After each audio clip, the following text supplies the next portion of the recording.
de lire dans le livre des Actes des Apôtres au chapitre 3. Actes des Apôtres au chapitre 3. Les 11 premiers versets. Pierre et Jean montaient ensemble au temple à l'heure de la prière. C'était la 9e heure, c'est-à-dire à 3 heures de l'après-midi. Il y avait un homme boiteux de naissance qu'on portait et qu'on plaçait tous les jours à la porte du temple, appelé la Belle, pour qu'il demandât l'aumône à ceux qui entraient dans le temple. Cet homme, voyant Pierre et Jean qui allaient y entrer, leur demanda l'aumône. Pierre, de même que Jean, fixa les yeux sur lui et dit « Regarde-nous ». Et il les regardait attentivement, s'attendant à recevoir d'eux quelque chose. Alors Pierre lui dit « Je n'ai ni argent ni or, mais ce que j'ai, je te le donne. Au nom de Jésus-Christ de Nazareth, lève-toi et marche. » Et le prenant par la main droite, il le fit lever. Au même instant, ses pieds et ses chevilles devinrent fermes. D'un saut, il fut debout et il se mit à marcher. Il entra avec eux dans le temple, marchant, sautant et louant Dieu. Tout le monde le vit marchant et louant Dieu. Il reconnaissait que c'était celui qui était assis à la belle porte du temple pour demander l'aumône, et il fut rempli d'étonnement et de surprise au sujet de ce qui lui était arrivé. Comme il ne quittait pas Pierre et Jean, tout le peuple étonné accourut vers eux au portique dit de Salomon. Il y avait à la porte du temple un homme boiteux. C'était une grande porte. C'était une porte richement ornée. On l'appelait la Belle. C'était un emplacement de choix pour un mendiant. Être assis à un endroit où beaucoup de monde entrait et sortait. Il n'était pas à une petite porte dérobée, il n'était pas à un coin de rue, il était assis à un lieu de choix, il était assis à la belle porte du temple. Mais il n'était pas à l'intérieur. Il n'était pas dans le temple. Il n'entrait pas dans la maison de Dieu. Il voyait passer beaucoup de monde. C'était un lieu très, très fréquenté. Presque tous les pèlerins passaient par la belle porte du temple. Le peuple de Dieu, tout entier, entrait dans le temple par cette porte-là. Le boiteux était aussi membre du peuple de Dieu. C'était un fils d'Abraham, comme les autres. Mais il ne partageait pas pleinement la vie des fils d'Abraham. Le peuple entrait, le peuple apportait des sacrifices, le peuple louait Dieu, le peuple adorait Dieu. Lui, il restait dehors. Il ne se mêlait pas pleinement à la vie du peuple de Dieu, aux activités du peuple de Dieu, aux louanges du peuple de Dieu. Il faisait partie du peuple de Dieu. Il était fils d'Abraham, comme les autres. Mais il ne vivait pas pleinement la vie du peuple de Dieu. Il restait dehors. On peut dire qu'il était en marge. Aujourd'hui, on nomme certaines personnes qui vivent ainsi en marge, on les nomme des marginaux. Il était déjà, lui, un marginal. Le boiteux, assis à la porte du temple. Un marginal.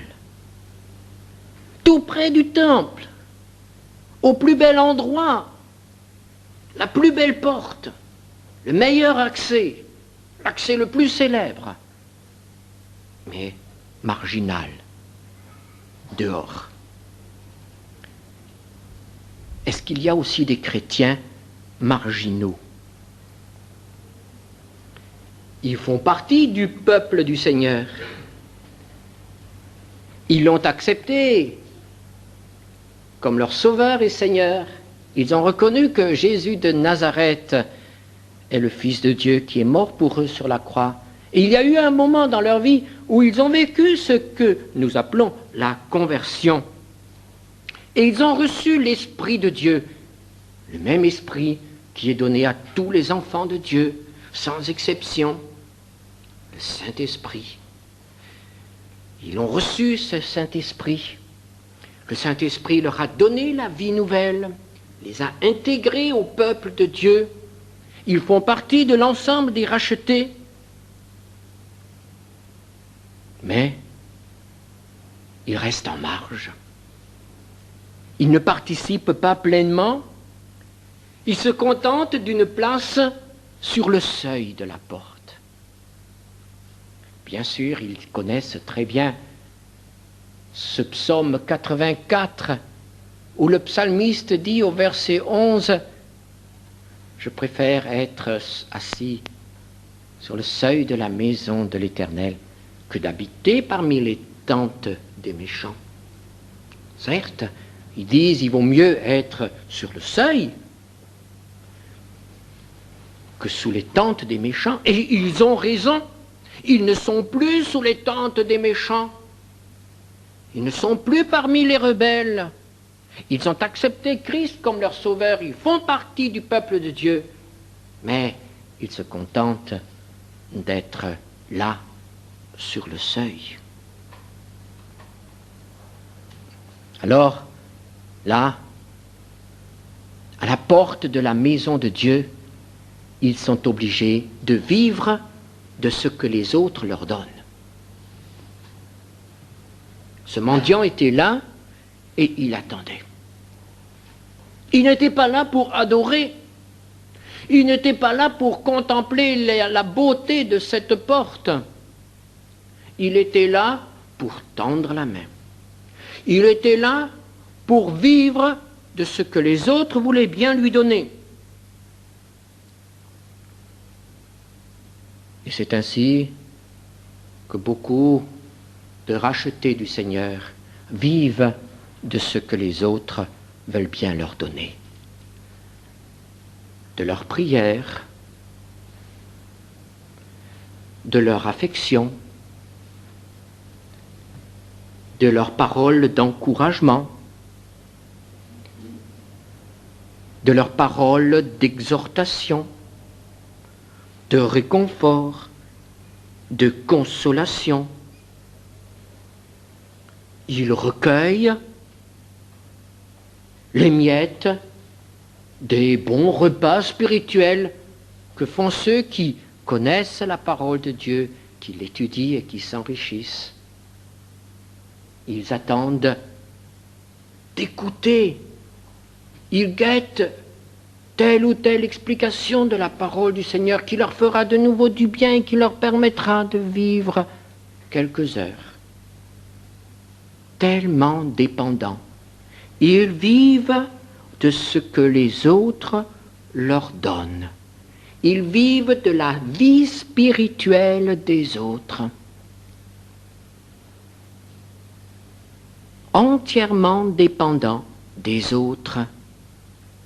Quand ils ne sont pas là, il n'y a plus rien. Il n'y a plus possibilité de prière, il n'y a plus possibilité de lecture de la Bible, il n'y a plus de nourriture spirituelle, il n'y a plus de communion avec le Seigneur, il n'y a plus rien parce que les autres ne sont plus là. Les chrétiens nourriciers font défaut et le chrétien boiteux meurt de faim. Avez-vous remarqué au verset 5 que ce boiteux, en voyant Pierre et Jean, il est dit qu'il s'attendait à recevoir quelque chose. Et lorsque nous nous attendons à recevoir des autres quelque chose, nous ne recevrons que des miettes. Nous attendons à ce que les autres nous donnent l'affection, nous attendons à ce que les autres nous montrent la compréhension, nous attendons à ce que les autres nous soutiennent, nous supportent, nous portent même. Et quel est le résultat? Le résultat, malheureusement, c'est que quand on s'attend à eux, quand on s'attend aux autres, aux hommes, on est toujours déçu. La parole de Dieu nous dit, maudit soit l'homme qui se confie en l'homme.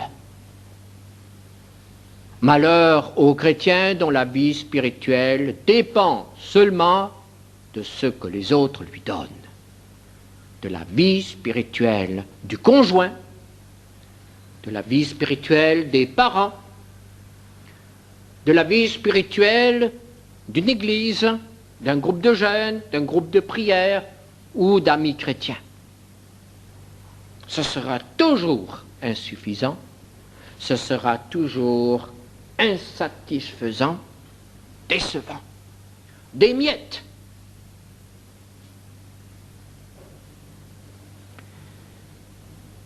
L'attente même de cet homme était restreinte. Qu'attendait-il de toutes ces personnes qui passaient? Oh, il n'attendait pas grand-chose. Si nous lui avions demandé, qu'attends-tu? Une petite pièce, monsieur, s'il vous plaît. La charité, monsieur, s'il vous plaît. Une obole, une aumône, une petite chose, ça ne vous privera pas. Une petite chose. Or, toute sa vie, il s'est attendu à ne recevoir que de petites choses. De toutes petites choses, les miettes. Juste ce qu'il lui fallait, quand on mettait toutes ces petites choses ensemble durant la journée, juste ce qu'il lui fallait pour acheter son pain, pour acheter peut-être encore un peu quelque chose avec, pour pouvoir survivre. Mais cet homme-là n'attendait certainement pas de grosses pièces d'or. Il n'attendait certainement pas de riches habits. Il n'attendait certainement pas que quelqu'un lui ouvre sa maison. Il n'attendait rien de grand. Il n'attendait rien d'important.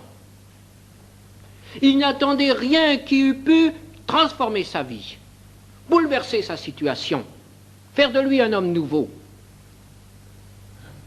Il n'attendait que de petites choses qui lui permettaient de continuer à vivre chaque jour.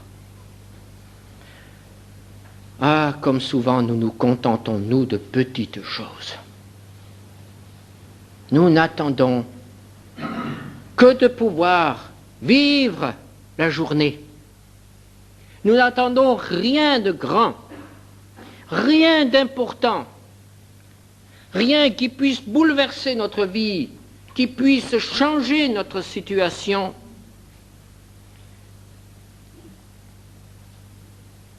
Cet homme n'attendait rien qui puisse mettre fin à sa vie d'assisté. Il ne s'attendait pas à quelque chose qui lui permette de prendre sa place au sein du peuple de Dieu, de quitter sa place là, à la porte du temple, et d'entrer avec les autres. Cela, il ne l'attendait pas. Et malheureusement, nous lui ressemblons trop souvent. Nous nous contentons de notre place, nous nous contentons de notre situation, nous nous contentons de ce que nous avons acquis dans la vie spirituelle, et nous en restons là. Et la vie s'écoulera, et les années passeront, et l'heure de notre mort nous trouvera encore là. La belle place, la bonne place, mais dehors.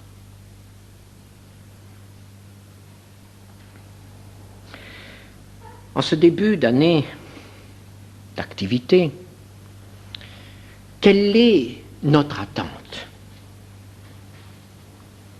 Est-ce que nous attendons quelque chose des autres? Certes, nous avons le droit d'attendre quelque chose des autres. J'attends votre affection. J'attends votre compréhension. J'attends votre collaboration. J'attends que nous progressions tous ensemble dans l'œuvre du Seigneur. Vous attendez certainement aussi quelque chose de moi. Mais si notre attente se limite à cela, si notre attente se limite à ce que nous pouvons nous attendre les uns des autres, je vous avertis tout de suite que nous serons déçus. Je sais que vous me décevrez, et ça, je puis vous assurer d'avance que je vais vous décevoir. Si vous attendez de moi quelque chose,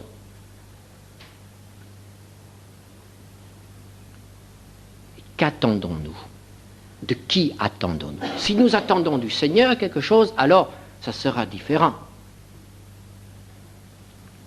Et qu'attendons-nous? Est-ce que nous attendons des miettes? Est-ce que nous attendons cette année que notre vie spirituelle se limite à peu près à ce que nous vivons le dimanche matin ici, que nous puissions nous saluer, nous sourire, nous dire quelques bonnes paroles d'encouragement, nous informer les uns les autres, nous être heureux de nous retrouver ensemble, et puis à la semaine prochaine? Ou est-ce que nous attendons quelque chose de déterminant, quelque chose qui peut bouleverser notre vie, quelque chose qui va donner de la valeur à cette année, quelque chose qui va nous permettre de vivre pleinement notre vie d'enfant de Dieu? Nous pouvons dès ce matin dire que cette année qui est devant nous est gagnée ou perdue suivant notre attente. Si nous n'attendons rien, nous ne recevrons rien. C'était le boiteux. Considérons maintenant la foule. La foule et son attitude envers le boiteux. Elle est là, elle est préoccupée d'une chose, entrer dans la maison de Dieu. Et tout le reste est accessoire. Il y avait sur le chemin qui conduisait au temple, il y avait des boutiques, il y avait des mendiants, il y avait de tout. Mais cette foule entrait à la maison de Dieu. Elle s'occupait de cela. C'était là son but. Il s'agissait de pèlerins qui venaient et qui n'avaient comme raison essentielle de leur venue à Jérusalem d'entrer dans la maison de Dieu. Nous pouvons dire que le peuple qui entrait à ce moment-là dans le temple était un peuple sélectionné quand même. Il s'agissait de la 9e heure, c'est-à-dire du moment de l'offrande, du moment de la prière. Nous n'avons pas affaire ici à des touristes. Nous n'avons pas affaire à des curieux. Nous avons affaire à des hommes pieux, des hommes qui viennent prier. On peut donc avoir une très grande espérance. C'est certainement, si vous me passez l'expression, c'est certainement le meilleur moment de la journée au point de vue aumône, puisqu'il s'agit d'hommes pieux, des gens qui aiment Dieu. On pouvait donc attendre beaucoup. Eh bien, je pense que ce mendiant-là, assis à la porte du temple, voyait passer ces gens. Et parmi ce peuple pieux, il y avait toutes sortes de réactions. Il y avait la surprise, tiens, un mendiant ici. Il y avait la pitié, pauvre homme, il ne peut pas marcher. Il y avait des élans de générosité. Soudain, quelqu'un mettait sa main à la poche et puis donnait quelque chose. Il y avait aussi ceux qui faisaient des commentaires. Il y avait ceux qui trouvaient qu'il n'était pas à sa place, qu'il aurait mieux valu qu'il se mette à droite plutôt qu'à gauche. Il y avait aussi ceux qui disaient on ne peut pas les aider tous. C'est le 30e que je rencontre depuis que je suis à Jérusalem. Il y en a tellement. On ne peut pas tout faire. On ne peut pas aider tout le monde. Ah, quel malheur! Combien de détresse dans cette humanité, si ce n'est pas malheureux de voir des gens comme ça. Et après ces commentaires sur le malheur des autres, il entrait et le mendiant ne recevait rien. Il y a aussi la dureté de cœur, cela se rencontre aussi parmi les gens pieux, la dureté de cœur. Ah, moi, j'ai mon mendiant attitré, et les autres, je ne m'en occupe pas. Il y a aussi la réflexion théologique, la recherche de la culpabilité. Qu'est-ce qu'il a bien pu faire pour être dans cet état?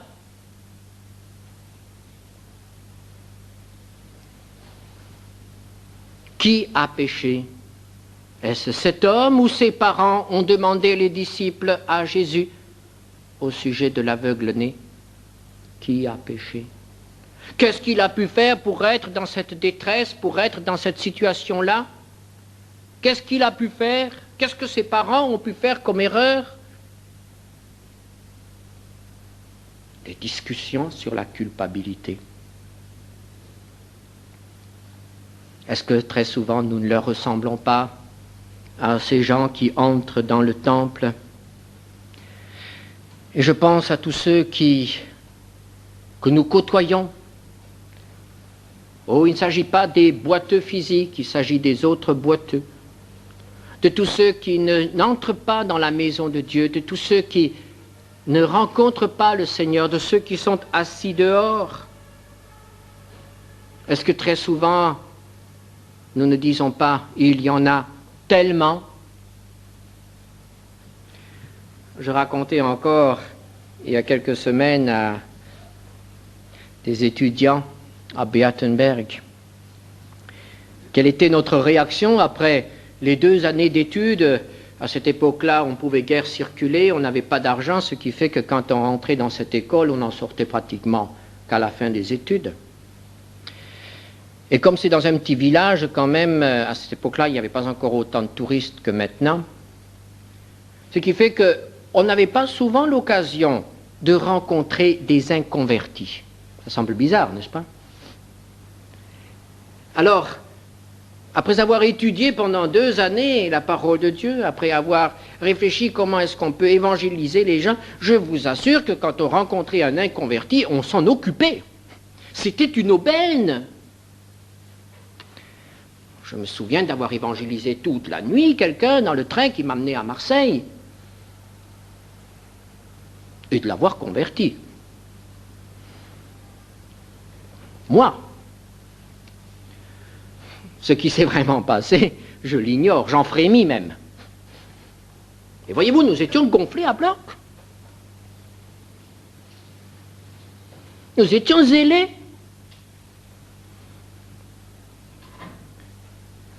Mais depuis, j'en ai rencontré tellement d'inconvertis que je ne m'occupe plus d'eux, comme je me suis occupé de ce compagnon de voyage dans le train.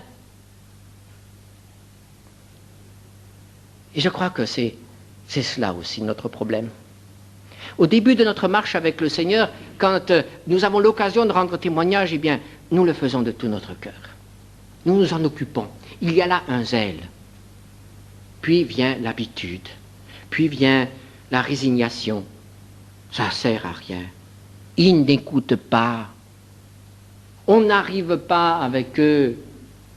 Je me fatigue, je m'épuise inutilement. Et parfois même vient l'irritation. Ils ne veulent pas entendre. Ils sont rebelles. Ils sont méchants. Eh bien, tant pis pour eux. Qu'ils restent là. Qu'ils restent boiteux. Qu'ils restent mendiants. Qu'ils restent dehors. Qu'ils aillent éternellement dans la géhenne. C'est cela que nous devons dire, n'est-ce pas?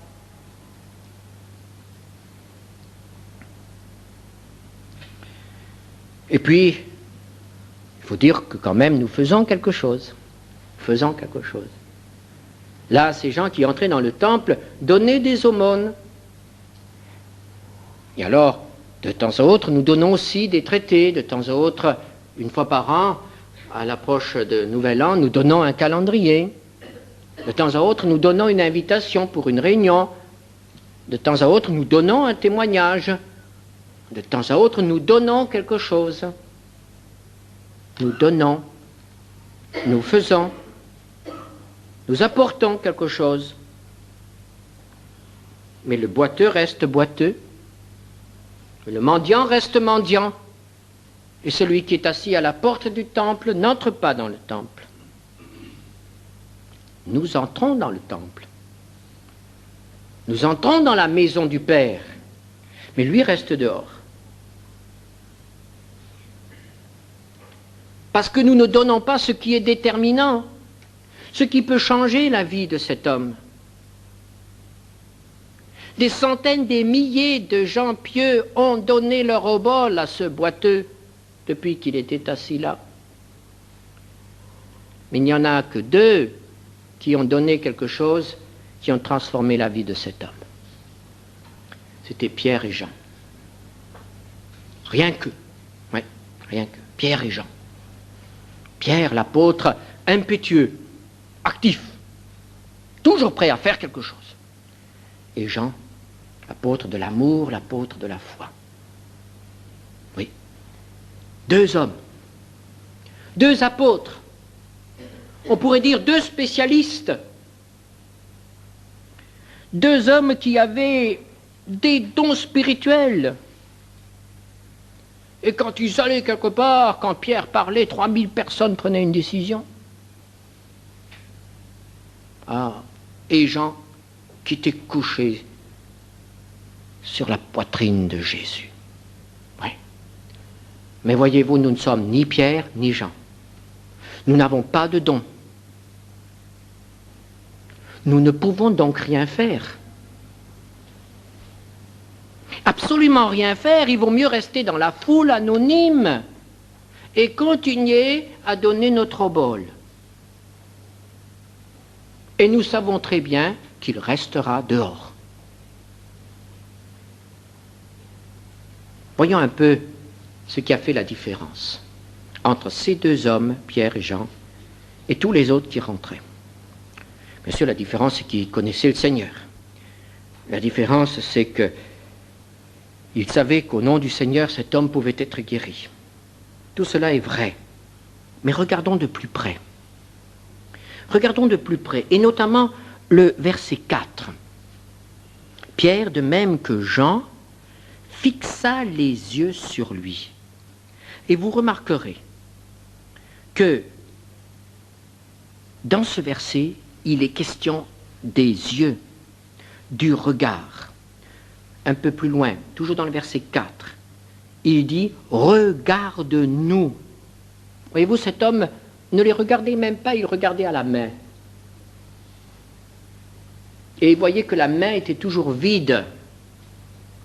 Et Pierre a dû lui dire « Non, non, c'est pas la main que tu dois regarder, c'est moi que tu dois regarder ». Le regard. Cet homme ne regardait pas les gens.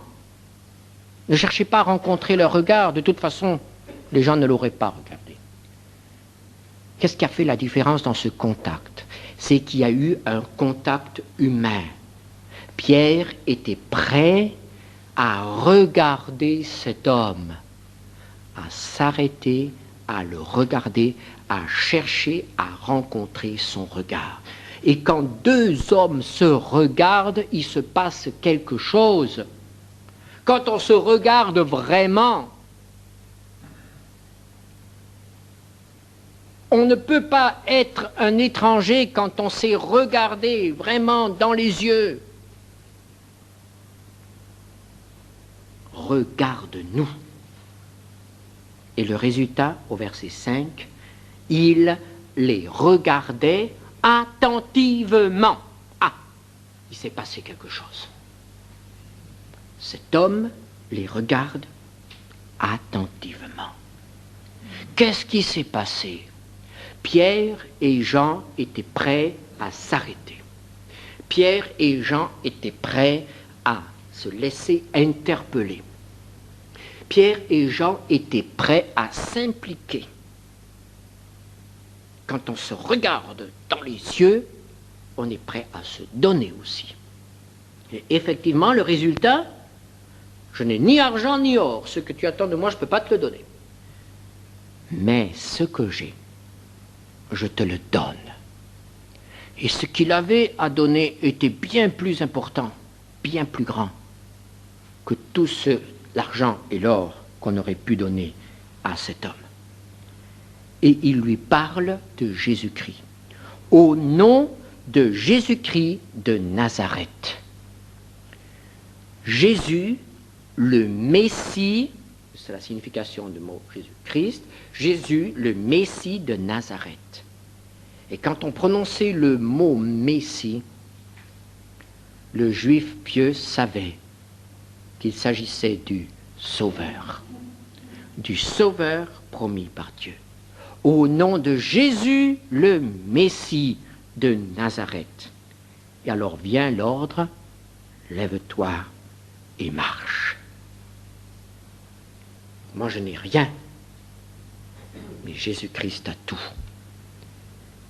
Et le regard qui s'est posé sur l'apôtre a été détourné sur Jésus-Christ. Comment est-ce que je peux le savoir? Au verset 16, l'apôtre dit, c'est par la foi en son nom que son nom a raffermi celui que vous voyez et connaissez. Et il insiste, c'est la foi en lui qui a donné à cet homme cette entière guérison. La foi, le regard qui suscite la foi. Et là, voyez-vous, il n'est pas nécessaire d'être Pierre. Il n'est pas nécessaire d'être Jean. Il n'est pas nécessaire d'être apôtre. Que faut-il? Il faut connaître Jésus-Christ. Il faut croire en Jésus-Christ, parce qu'il y a eu chez Pierre et il y a eu chez Jean aussi un acte de foi, croyez-moi. Ils ont été prêts à se mettre du côté du Christ, publiquement, ouvertement, à s'engager pour Christ, afin que cet homme soit transformé. Ils se sont donnés. Cela pouvait même leur coûter la vie ou la liberté. Il y a eu des problèmes après. Ils se sont donnés. Quand je disais tout à l'heure que celui qui regarde vraiment se donne entièrement, c'est cela. Alors si nous ne sommes pas Pierre et si nous ne sommes pas Jean, si nous pensons que nous n'avons pas des dons exceptionnels, est-ce que nous sommes quand même des disciples de Jésus? Est-ce que nous connaissons ce Messie? Est-ce que nous connaissons celui qui peut transformer une vie? Dans ce cas, il faut nous impliquer. Dans ce cas, il faut être prêt à faire quelque chose en son nom. C'est la parole qui conduit à Jésus. C'est la parole qui raffermit des jambes paralysées. C'est aussi la parole qui transforme un boiteux en un homme actif. C'est la parole qui permet à celui qui était dehors et qui allait mourir dehors d'entrer. Et effectivement, la première des choses qu'il a faites, c'était d'entrer. N'est-ce pas? Il n'a pas couru à la maison. Il n'a pas fait le tour de la ville. Il est entré dans le temple. C'était la première des choses. Il est entré et il a adoré. La parole qui transforme un mendiant en un adorateur. Cette parole-là, elle est pour chacun d'entre nous. Sauf évidemment si nous sommes nous-mêmes des boiteux. Alors nous avons besoin de cette parole. Et nous pouvons demander au Seigneur, Seigneur, je ne veux plus être boiteux. Je ne veux plus être dehors, je veux être en plein dedans. Et que cette année qui est là devant moi soit une année où je serai dedans et pas dehors, actif et pas assisté.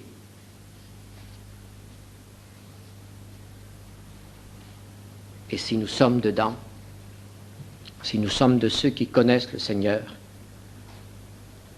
alors commençons à regarder autour de nous pour voir tous ces boiteux. Et ayons le courage de les regarder, comme l'ont regardé Pierre et Jean, et de prononcer la parole qui délivre, qui transforme un homme et qui en fait un adorateur. Qu'attendons-nous de cette année d'activité? Notre attente est-elle grande ou est-elle petite? Il n'y a pas de plus grande chose que de transformer des boiteux en adorateurs. Et bien que ce soit là notre programme pour cette année. Et que, à la fin après ces quelques mois que nous vivrons ensemble, il y a ici beaucoup de boiteux qui étaient autrefois dehors et qui sont maintenant dedans. Nous ajouterons des chaises, ça ne fait rien. Mais qu'il y en ait beaucoup qui louent le Seigneur avec nous. Et peut-être aussi que beaucoup pourront aussi se raffermir les pieds, les jambes, pour que nous ne soyons pas nous-mêmes des boiteux et que nous soyons des adorateurs. Prions ensemble. Seigneur notre Dieu, cette maison du Père a une porte qui est grande ouverte. Nous voulons y entrer et faire entrer les autres. Seigneur, nous voulons être des adorateurs. Nous voulons être de ceux qui transmettent ta parole avec la puissance d'en haut que tu accordes à celui qui s'implique entièrement. Merci Seigneur, parce que nous pouvons te confier tout cela. Et nous pouvons aussi te confier encore nos amis qui ne sont pas rentrés, veuille les bénir. Nous te confions aussi nos malades, nos éprouvés, tous ceux qui portent des fardeaux. Tu connais la réponse, Seigneur, et nous t'en bénissons. Amen.